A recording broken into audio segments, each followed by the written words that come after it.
पौलुस इफिसुस में। ऐसा हुआ कि जब अपुल्लोस कुरिन्थुस में था, तभी पौलुस भीतरी प्रदेशों से यात्रा करता हुआ इफिसुस में आ पहुंचा।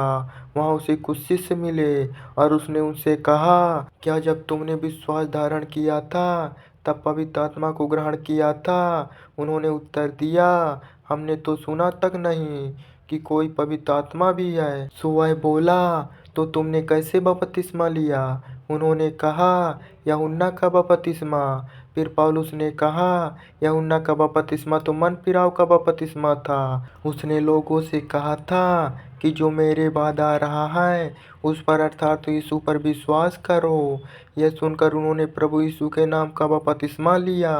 फिर जब पौलुस ने उन पर अपने हाथ रखे तो उन पर पवित्र आत्मा उतर आया और वे अलग अलग भाषाएं बोलने और भविष्यवाणियां करने लगे।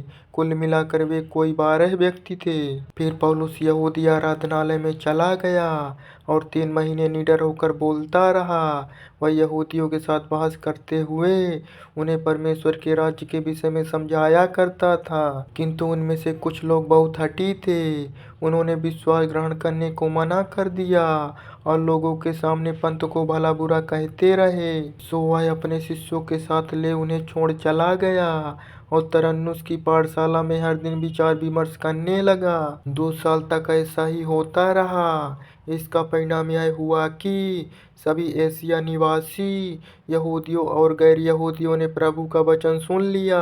स्किवा के बेटे परमेश्वर पौलुस के हाथों अनहोनी आश्चर्य में कर रहा था, यहाँ तक कि उसके छुए रुमालों और अंगोछों को रोमियों के पास ले जाया जाता और उनकी बीमारियां दूर हो जाती तथा दुष्ट आत्माएं उनमें से निकल भागती। कुछ यहूदी लोग जो दुष्ट आत्माएं उतारते इधर उधर घूमा फिरा करते थे, यह करने लगे कि जिन लोगों में दुष्ट आत्माएं समाई थी उन पर यीशु के नाम का प्रयोग करने का यत्न करते और कहते, मैं तुम्हें उस यीशु के नाम पर जिसका प्रचार पौलुस करता है आदेश देता हूँ। एक स्किवा नाम के यहूदी महायाजक के 7 पुत्र जब ऐसा कर रहे थे तो दुष्ट आत्मा ने एक बार उनसे कहा, मैं यीशु को पहचानती हूँ और पौलुस के बारे में भी जानती हूँ, किंतु तुम लोग कौन हो? फिर वह व्यक्ति जिस पर दुष्ट आत्मा सवार थी उन पर झपटा। उसने उन पर काबू पाकर उन दोनों को हरा दिया। इस तरह वे नंगे ही घायल होकर उस घर से निकलकर भाग गए। इफिसुस में रहने वाले सभी यहूदियों और यूनानियों को इस बात का पता चल गया। वे सब लोग बहुत डर गए थे। इस प्रकार प्रभु यीशु के नाम का आदर और अधिक बढ़ गया। उनमें से बहुत से जिन्होंने विश्वास ग्रहण किया था अपने द्वारा किए गए बुरे कामों को सबके सामने स्वीकार करते हुए वहां आए। जादू टोना करने वालों में से बहुतों ने अपनी अपनी पुस्तकें लाकर वहां इकट्ठी कर दी और सबके सामने उन्हें जला दिया। उन पुस्तकों का मूल्य 50,000 चांदी के सिक्कों के बराबर था। इस प्रकार प्रभु का वचन अधिक प्रभावशाली होते हुए दूर दूर तक फैलने लगा। पौलुस की यात्रा योजना। इन घटनाओं के बाद पौलुस ने अपने मन में मकिदुनिया और अखाया होते हुए यरूशलेम जाने का निश्चय किया। उसने कहा, वहां जाने के बाद मुझे रोम भी देखना चाहिए। सो उसने अपने तीमुथियुस और इरास्तुस नामक 2 सहायकों को मकिदुनिया भेज दिया और स्वयं एशिया में थोड़ा समय और बिताया। इफिसुस में उपद्रव। उन्हीं दिनों इस पद को लेकर वहां बड़ा उपद्रव हुआ। वहां देमेत्रियुस नाम का एक चांदी का काम करने वाला सुनार हुआ करता था। वह अरितमिस के चांदी के मंदिर बनवाया था जिससे कारीगरों को बहुत कारोबार मिलता था। उसने उन्हें और इस काम से जुड़े हुए दूसरे कारीगरों को इकट्ठा किया और कहा, देखो लोगों, तुम जानते हो कि इस काम से हमें एक अच्छी आमदनी होती है। तुम देख सकते हो और सुन सकते हो कि इस पौलुस ने न केवल इफिसुस में बल्कि लगभग एशिया के समूचे क्षेत्र में लोगों को बहका फुसला कर बदल दिया है। वह कहता है कि मनुष्य के हाथों के बनाए देवता सच्चे देवता नहीं है।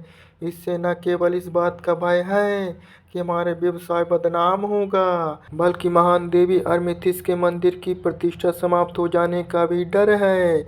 और जिस देवी की उपासना समूचे एशिया और संसार द्वारा की जाती है, उसकी गरिमा छिन जाने का भी डर है। जब उन्होंने यह सुना तो वे बहुत क्रोधित हुए और चिल्ला चिल्ला कर कहने लगे, इफिसियों की देवी अरमिथिस महान है। उधर सारे नगर में अव्यवस्था फैल गई। सो लोगों ने मकिदुनिया से आए तथा पौलुस के साथ यात्रा कर रहे गयुस और अरिस्तार्खुस को धर दबोचा और उन्हें रंगशाला में ले भागे। पौलुस लोगों के सामने जाना चाहता था, किंतु शिष्यों ने उसे नहीं जाने दिया।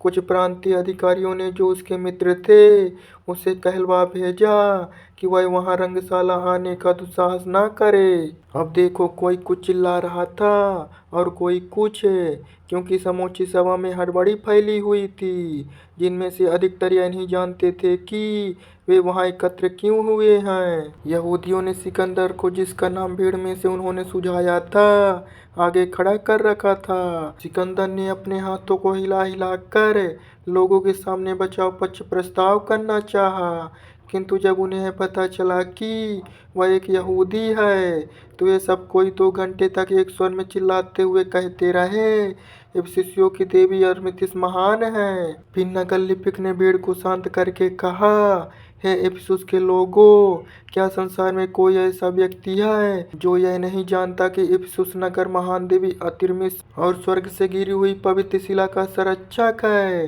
क्योंकि इन बातों से इनकार नहीं किया जा सकता। इसलिए तुम्हें शांत रहना चाहिए और बिना विचारे कुछ नहीं करना चाहिए। तुम इन लोगों को पकड़कर यहाँ लाए हो, यद्यपि उन्होंने न तो कोई मंदिर लूटा है और न ही हमारी देवी का अपमान किया है। फिर भी देमेत्रियुस और उसके साथी कारीगरों को किसी के विरुद्ध कोई शिकायत है तो अदालतें खुली है और वहाँ राज्यपाल है। वहाँ आपस में एक दूसरे पर वे अभियोग चला सकते हैं। किंतु यदि तुम इससे कुछ अधिक जानना चाहते हो तो उसका फैसला नियमित सभा में किया जाएगा। जो कुछ है उसके अनुसार हमें इस बात का डर है कि आज के उपद्रवों का दोष कहीं हमारे सिर न मढ़ दिया जाए। इस दंगे के लिए हमारे पास कोई हेतु नहीं है जिससे हम इसे उचित ठहरा सकें। इतना कहने के बाद उसने सभा वर्जित कर दी।